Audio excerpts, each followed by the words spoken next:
folks, and welcome. Welcome back to NTI's Japan Real Estate Podcast. I'm your host, Ziv Nakajima again, and this podcast is brought to you, among others, by our sponsor, Humble Bunny, who are bilingual, so both English and Japanese, web design and e-commerce implementer here in Japan. So if you've got a business, big or small, or are working for a business that needs a better online presence, hit them up on inquisitive at humblebunny, all one word, .com. Ask to speak with Nate. Tell him you heard about the company here on the podcast. You won't regret it. Okay, so for today's episode, this is a call that I had last week with one of our clients who's purchased a ski holiday home back in 2018. And I really wanted to have a chat with her for some time now, just to understand the mind frame that leads our clients to the decision to actually buy their own cabins near the slopes rather than pay for their ski holidays every year. I mean, I had a rough idea of the thought process that leads people to do that overall, and also a basic understanding of why they choose Japan over other places for this purpose. But not being a winter sport enthusiast myself, and that's mainly because I'd probably break every bone in my body if I tried. I'm notoriously clumsy and hopelessly lacking when it comes to any sort of physical balance. As my sad attempts at surfing and skating or rollerblading have demonstrated to me over the years. So I really wanted to hear from her a bit more about her own personal history and her interest in Japan as a ski destination.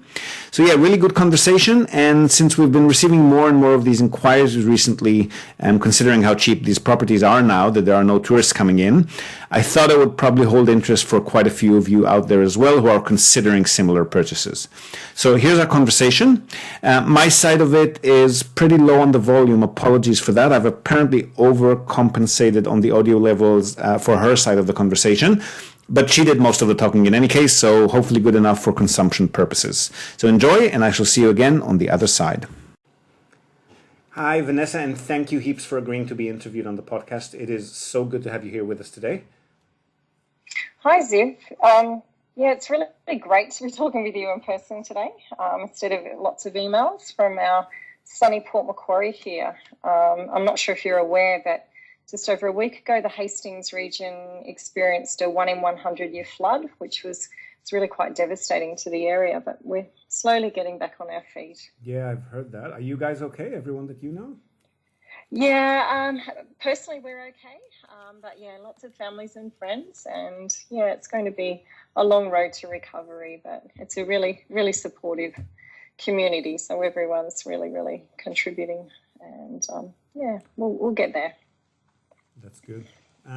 Okay, so I mean, to get to what we were going to be talking about, I suppose it wouldn't be fair of me to ask you how you're enjoying your Japanese ski home, considering you weren't able to come and use it at all this year and last year. Well, actually, my husband was in Japan last year. It was, I think, late February, and he was over skiing with some mates, and he actually only just made it back into Australia prior to shutdown with COVID. So, yeah, he's feeling pretty smug that he managed to squeeze in 2 Japanese ski trips in 2020. Yeah, so it doesn't really bother us a lot that we can't get there at the moment. As you know, it's a good opportunity for us to explore some areas in Australia that we never get to because, you know, we gravitate to Japan as much as we can. And yeah, I suppose the most unfortunate is that it's been an epic snow season in Japan this year, yes, with up to 20 metres in some of the regions. I've seen the pictures. It looks brilliant, actually. Yeah. Oh, it's insane. so that is a bit of a tease. But, yeah, you know, that comes with its downsides as well. We do have some friends on the mountain who they couldn't get to their lodge. There's a number of businesses that did not open at all on the mountain, and unfortunately some of the roofs have collapsed with the weight of snow. Oh no. So yeah, so it's you know, it's pros and cons. We know that our property is really safe and well cared for, so we don't have any concerns with that at all.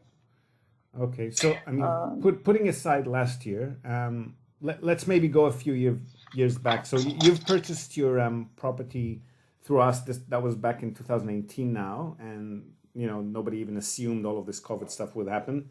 But I'm curious, what actually led you to it? So, I mean, I know that you're a teacher in Australia. How did you even get to thinking about a Japanese ski holiday home of your own? Yeah, it's quite a turn of events because I just graduated from uni way back in 1997, and I'm a PE teacher, but I wasn't really that keen on going straight into the Australian school system. So I was sort of looking at other opportunities, and an opportunity came up to work in Tokyo. Many expats might be familiar with the Nova English Language School. Yep. So I decided to head over there. And while I was there, another opportunity came up, and I ended up working as a speechwriter for a doctor of orthomolecular nutrition. He was preparing for a world symposium in New York, and it was just an incredible experience. It probably made my entire trip. I was exposed to so much culturally that I wouldn't have had an opportunity had I have stayed just working as an English teacher and living with English speaking people. So yeah, it was an incredible opportunity.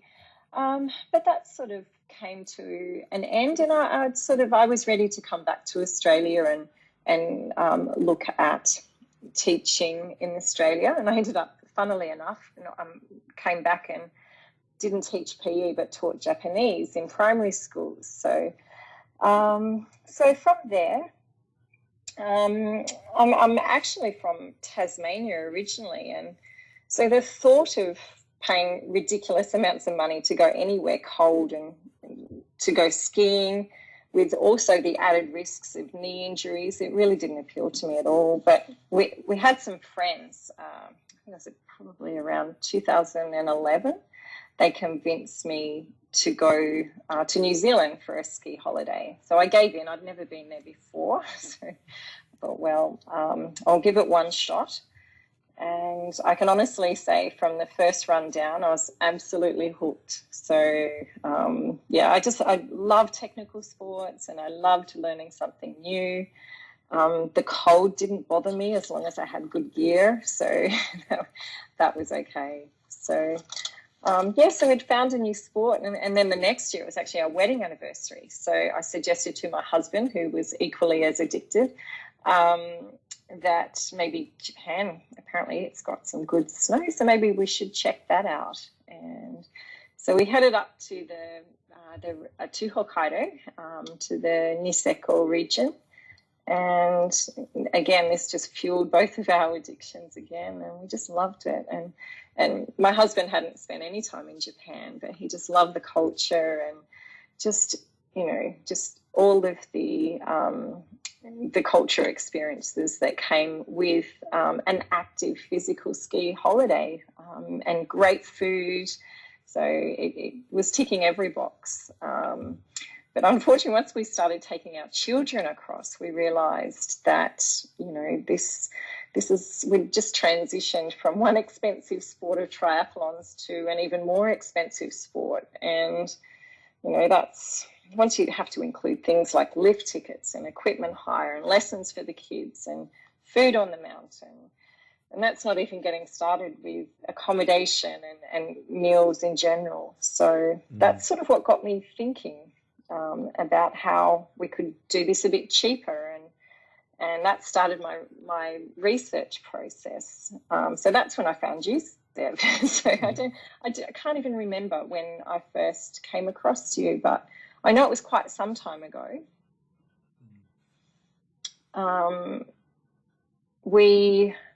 I think Niseko, I think you pointed out that Niseko was really starting to explode. We'd kind of missed the boat a little bit on that one. It's all because of the Aussies, Yeah, well, that's it. And that was actually the downside. As much as we enjoyed it, there were Australians everywhere. So, and that's not what we were going there for.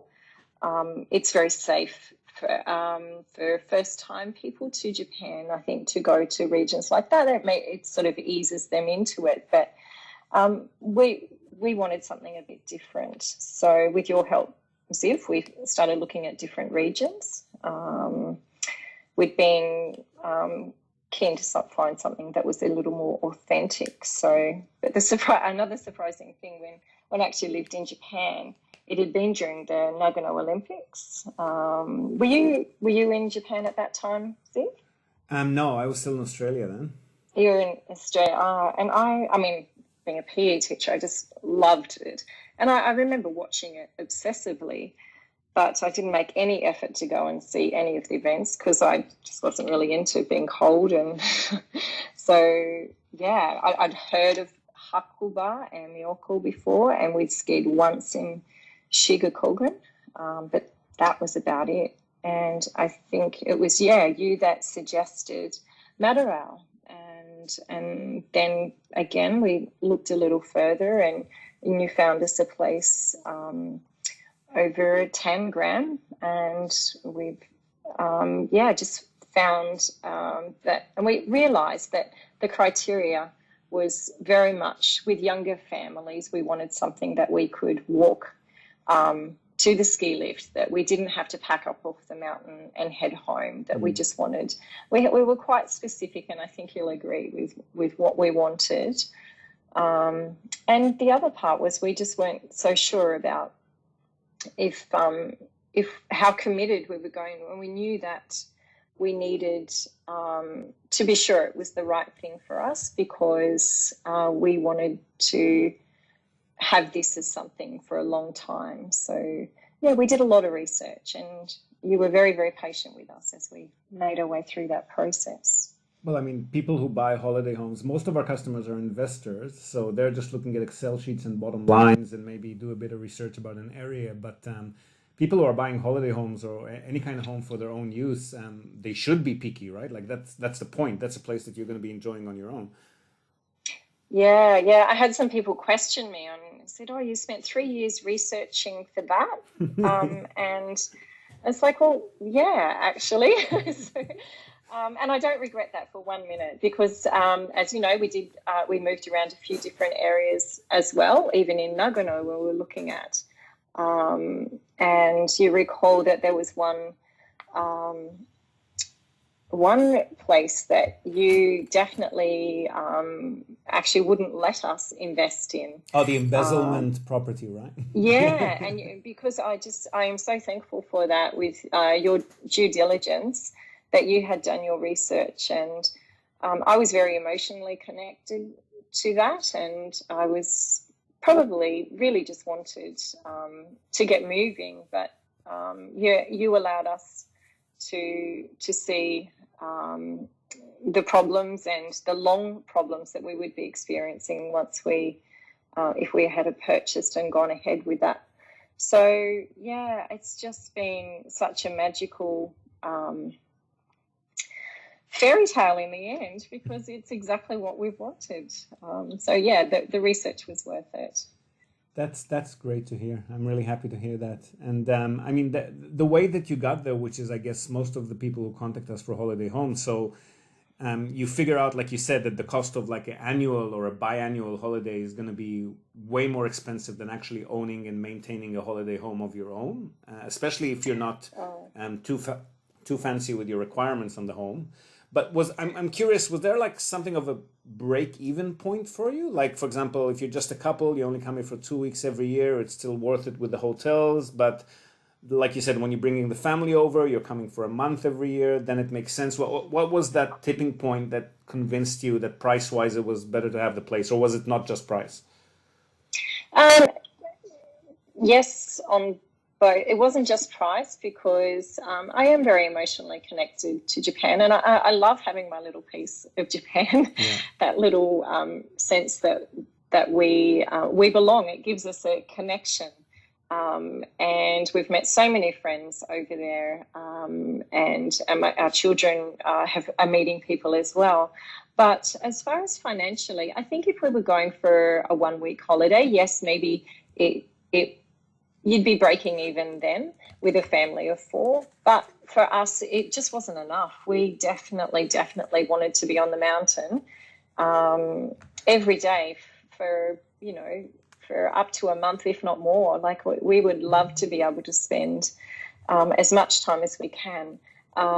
we have being a school teacher, I can only travel at the high season, so we're absolutely paying top dollar for flights and for accommodation and everything else if we were just holidaying. So this allows us so much more to stay on the mountain. We can cook at home. The children can just go back to the apartment whenever they like, and they're able to develop friendships over there, and they want to be with us. I thought with our 17-year-old he would have be done with family holidays, but he now assures us he will be on the first flight out with us. And he's looking at doing uni externally over there, and he says, I'll just live in the apartment. So he's already got his plans. But to be honest, another hidden gem has been the green season of the mountain. And Japan is not as advanced with Australia, I would say, with monetizing the mountains in green season. Yeah. But it's actually, our mountain has been picked as one of the 7 worldwide Grinduro mountain bike areas. So mountain biking is really developing over there. We didn't realize we're on the footstep of the Shinetsu Trail that we could easily go and do. There's a 5 mountain hike and some canoeing there. Like it's absolutely stunning in the green season. And to be honest, we haven't been there yet during the green season, but we're super keen. We definitely would like to set ourselves up. And ideally, our long point is that we can maybe spend 6 months of the year in Japan, and then maybe 6 months of the year here in Australia. So that's brilliant. That's our dream, and we're well on the way. So yeah. So I'm wondering, how did you find coping? I mean, obviously you said you speak at least a little bit of Japanese. You were a Japanese teacher, so probably more than a little. Mm. How are you coping with the fact that in places like Tangram, as opposed to Niseko, the management company handling the resort, they've obviously got a lot of rules and regulations about who can use the property, what to do with the garbage, or you might have requests for them to accept deliveries or to prepare something for you. How are you finding dealing with them when you're there or when you're not there through us, kind of thing? Honestly, Ziv, it would not have been possible without you. When we first purchased, we needed to furnish, and we needed to have the management receiving all the goods, which were coming from multitude of different online shops. My Japanese teaching experience and knowledge extends to the junior syllabus. So as much as I can converse and get around, generally speaking, I don't have the skills to do that. And definitely when it comes to things like the body corp and reading the minutes from the meetings, I absolutely do not have the skills to do that. And I'm very well aware of how important it is to understand that, because that could financially affect us in many ways. So absolutely, Ziv, with you and your team, you've been able to guide us through that process. And I just have no concerns that you're caring for us and that you have our best interests at heart. I absolutely know that. So, I'm very thankful. Oh, thank you. We really appreciate that. So it sounds like you're definitely not regretting the decision to buy a holiday home.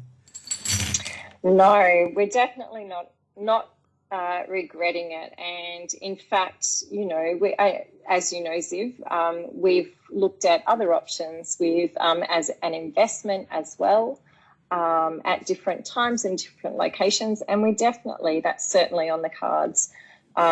We would definitely consider another investment property that we could look towards. That whether that is something in a different area completely, and that would be something that we wouldn't be as emotionally connected to. But this one, is more about us and our family, and it's something that we just see our children taking their children back there in the future. So I would really like to speak to you more about that in the future as well, Ziv. So anytime, and we're really happy that we could help make you happy. I mean, that's basically what we're here for and what drives our business. So that's fantastic. Well, thank you so much for joining us today. And we really appreciate your time and your business, and of course the kind words. And hopefully we'll see you again I want to say this winter. I'm hoping it'll be this winter, but I hope so too.